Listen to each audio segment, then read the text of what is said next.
This week on the No More Late Fees podcast, Jackie and I are celebrating the 20th anniversary of Ocean's 11. To help us celebrate, our fellow 90s lover, Kelly Kurowski, is joining us. Welcome. Thank you so much for having me. I am so excited. Before episode drops later this week, we wanted to give our audience a chance to get to know Kelly with some fun games. We were super excited that you joined us. We are mutuals on TikTok and we love your content. Kelly has really, really cool videos where she kind of shows off all things 90s pretty much. But some of my favorite content is when you're showing some of the locations that famous movies shot at and you actually go, which is really cool. So tell us a little bit about your TikTok, your love of movies in the 90s. Yeah. So I joined TikTok like a lot of people did. I joined a little bit before the pandemic, but I didn't start making videos until like during the pandemic. And just like anyone, you kind of don't find your niche right away. You're kind of like, doing a little bit of everything. But whenever I started doing, 80s, 90s, early 2000s nostalgia is what I love. And I'm like, this is what I need to be doing. And I've always loved going to filming locations. I've always done it, but I've never really made it a hobby. But COVID made it a hobby because there was nothing else to do. Like you couldn't go anywhere. And so what I would do is I would drive because you need to get out of your house, right? So I would drive these locations. First of all, it was great because, no one was really around. So if you went to a school or, you could take video easily and not have people in it. Yeah. You don't want the cops pulling you over and saying, man, why are you sitting out front of this school? Well, no, for Breakfast Club, the Breakfast Club location, the high school is actually like a police station now. And we actually got in trouble. They were like, 5 more minutes. You have 5 more minutes to film. We have never filmed so fast in our lives. Like it was, I was like, we are doing this. I was like, had one more character to do. And I'm like, we got to do it. But it's been so much fun because there are so many. Most locations I've done are either LA or I'm from Chicago. So I've done a lot of locations in Chicago too. And it's been so fun because a lot of these places are still around.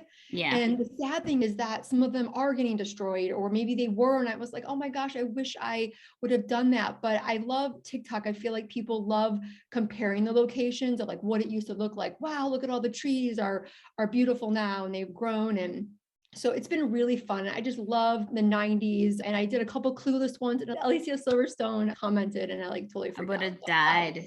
Just deceased. Yeah. 100%. Yeah.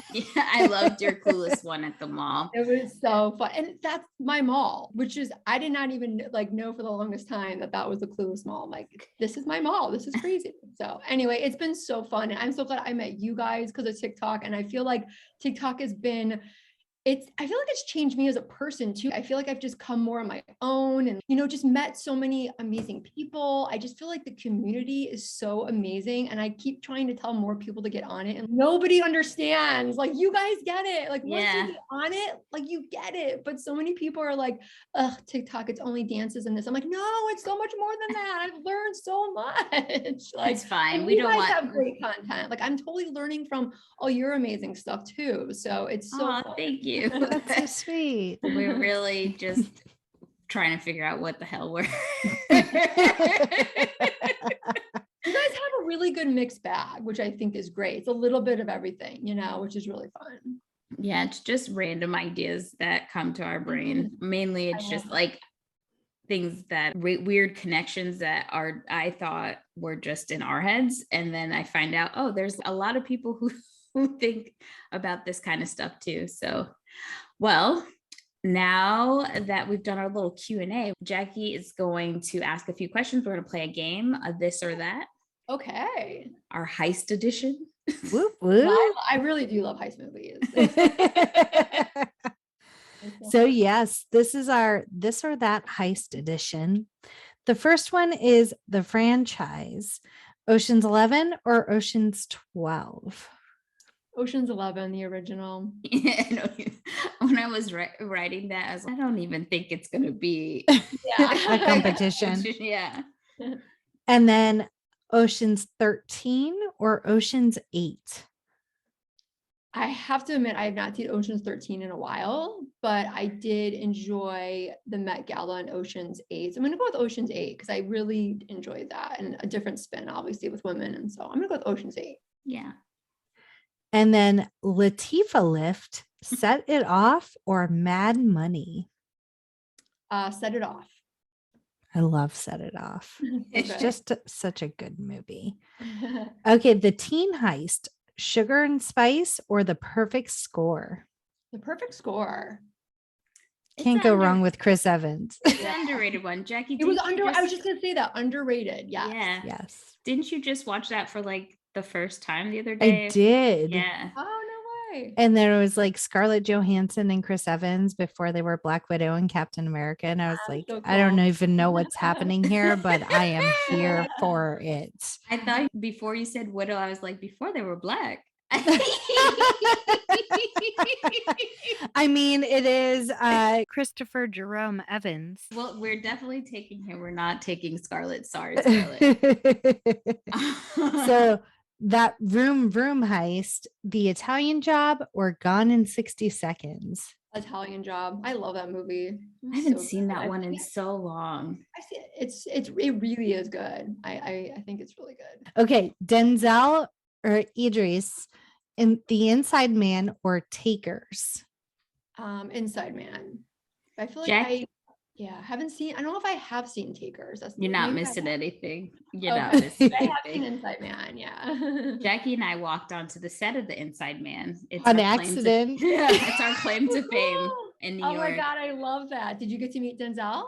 God, I wouldn't be living if I did. No, Yeah. We saw so Jodie Danielle, Foster.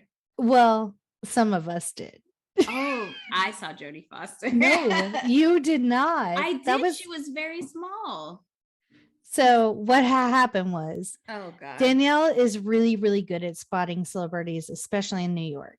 So we're walking all over New York for a week, and she's like, "Oh, that guy in front of us was the leather jacket kid from Milk Money." And I'm like, "How do you even know this?" And so how you don't know it. I'm just saying. we wander on the set of Inside Man, and Danielle is playing with an umbrella.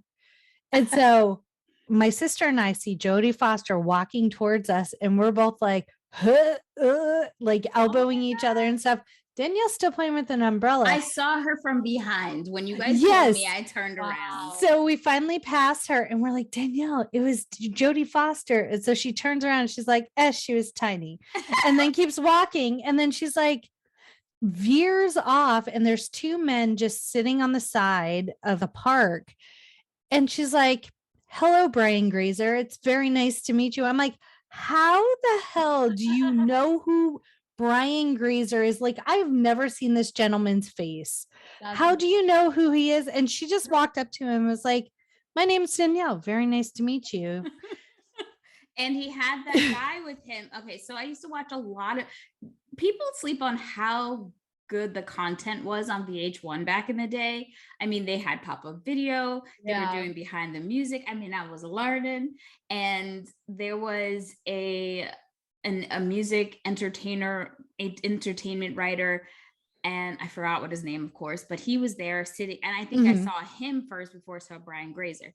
The only reason I knew who Brian Grazer was because I was obsessed with the show Felicity. And he was a producer with Ron Howard, and I knew he was Ron Howard's producing partner, and that was it. That's how. And if you've seen a picture of him, you'll recognize him anywhere. Yeah, he doesn't. He looks very odd. So that was our Inside Man. So cool. Yes. Yeah. I'm mad because I have stepped onto 2 sets with Denzel Washington, and he was not on either one of them both times. Oh man. Okay, well, 3rd time's a charm. I believe in that. So. Yeah, I'm gonna make it happen. All right, Jackie. And lastly, our romantic keeper, Entrapment or the Thomas Crown Affair? That's hard. I like them both. I'm gonna go with Thomas Crown Affair, but it's hard. I agree with you. That one was so good, but Entrapment, now I feel skeevy because I found out the age difference between Sean Connery and Catherine Zeta-Jones. It's like huge gap. I can't even remember. Wow. Okay. Yes, it does. It does change. Yeah, you're like Well, Just back then you're just like, yeah. Then when you're young, you're like, everyone looks older. So Exactly. Well, you did great. You did great. Love your answers. Hey, that was fun. So now I have a question for all of us, since we're doing Ocean's 11. Mhm. If you could replace one cast member from the 2001 Ocean's 11 movie, who would it be and who would you replace them with? Okay, should I go? Yeah. I would replace Scott Conn because they're supposed to be brothers, and I didn't really buy them as brothers. So I would have replaced him with, like, during that time, Joseph Gordon-Levitt. Love it. They kind of look like they could be brothers, and Joseph is so funny, and I just feel like their banter, I just think it could have worked if, 20 years ago. Agreed. And he would have been the age, because I actually looked at the age, and he's like, we've been like 21, 20, and Casey Affleck's like 4 years older. So it could have worked, they'd be brothers, and he would have been the younger one. So that's who I would replace. I like that answer. I would have never even thought of that one. Jack, do you have one? The only one, y'all are going to find out real quick. I'm just going to gush about this movie the entire time. But I would probably replace Casey Affleck just because toxic. And so maybe with like a Seth Rogen, like someone who could equally be as funny in the banter, but doesn't have the personal history. Yeah. Where we just is not a garbage human. I would see that. I would see Scott Conn and Seth as brothers. I just did not see those two as brothers. Agreed. You're right. You know what I mean? So it's like, 100%. Yeah. And yeah. I don't know if we have yet to do a Matt Damon movie. I hate him. I'll just say it. Oh no. Absolutely think he's a trash human being. Don't like him. Now, that doesn't mean that there aren't movies that I love that he's in. I actually don't even mind watching him as an actor, but just knowing that I think he's a trash human being in real life, he could go for me. So I would definitely change him out. I'd probably put like Heath Ledger or something in there. Heath was probably a little bit younger at the time, but yeah, he could go. 100%. Okay. I love that. It's like he's gone too soon, Yeah, I loved him. It's so sad. Oh, okay. So Kelly, why don't you tell everybody your social handles, so if they want to follow along with your adventures, they know how.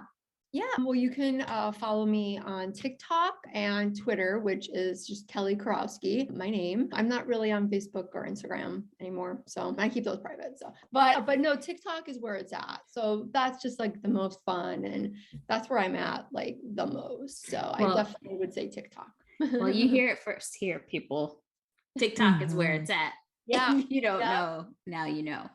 And as always, if you guys want to tell us your cast members that you would replace from Ocean's 11, or any feedback or questions, or you just want to say hi, hit us up. No More Late Fees on Instagram, Facebook, TikTok, Twitter, and YouTube. And stay tuned for our Ocean's 11 episode later this week with Kelly. And as always, be kind and rewind.